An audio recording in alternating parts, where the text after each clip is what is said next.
ವಿಚಾರಕರ್ತ ದಿವಂಗತ ಡಿ.ವಿ. ಸುಧೀಂದ್ರ ಅವರ 65ನೇ ಜನ್ಮದಿನೋತ್ಸವ ಮತ್ತು ಶ್ರೀ ರಾಘವೇಂದ್ರ ಚಿತ್ರವಾಣಿ ಪ್ರಶಸ್ತಿ ಪ್ರದಾನ ಸಮಾರಂಭ ಇತ್ತೀಚೆಗಷ್ಟೇ ಬೆಲ್ ಹೋಟೆಲ್ನಲ್ಲಿ ನೆರವೇರಿತು.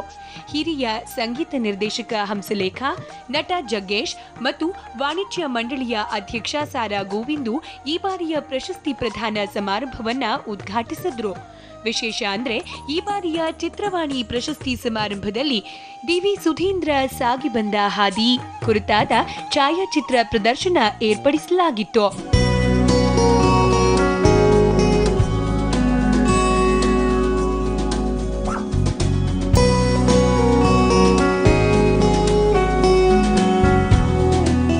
ಅಂದ್ಹಾಗೆ ಸುಧೀಂದ್ರ ಪುತ್ರರಾದ ವೆಂಕಟೇಶ್ ವಾಸು, ಸುನೀಲ್ ಆಯೋಜಿಸಿದ ಈ ಕಾರ್ಯಕ್ರಮದಲ್ಲಿ 2016ರಲ್ಲಿ ಅತ್ಯುತ್ತಮರೆನಿಸಿಕೊಂಡಿರೋರನ್ನ ಗುರುತಿಸಿ ಸನ್ಮಾನಿಸಲಾಯಿತು.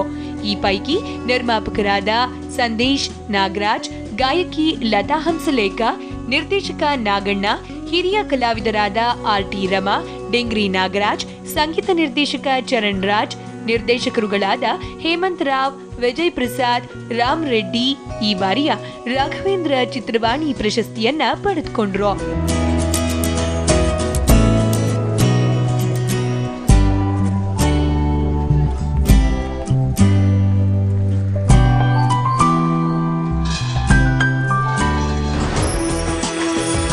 ಒಟ್ಟಾರೆ ಪ್ರತಿ ವರ್ಷದಂತೆ ಈ ವರ್ಷವೂ ಶ್ರೀ ರಾಘವೇಂದ್ರ ಚಿತ್ರವಾಣಿ ತಂಡ ಅರ್ಥಪೂರ್ಣ ಮತ್ತು ಅವಿಸ್ಮರಣೀಯ ಪ್ರಶಸ್ತಿ ಪ್ರದಾನ ಕಾರ್ಯಕ್ರಮವನ್ನ ನೆರವೇರಿಸಿದೆ.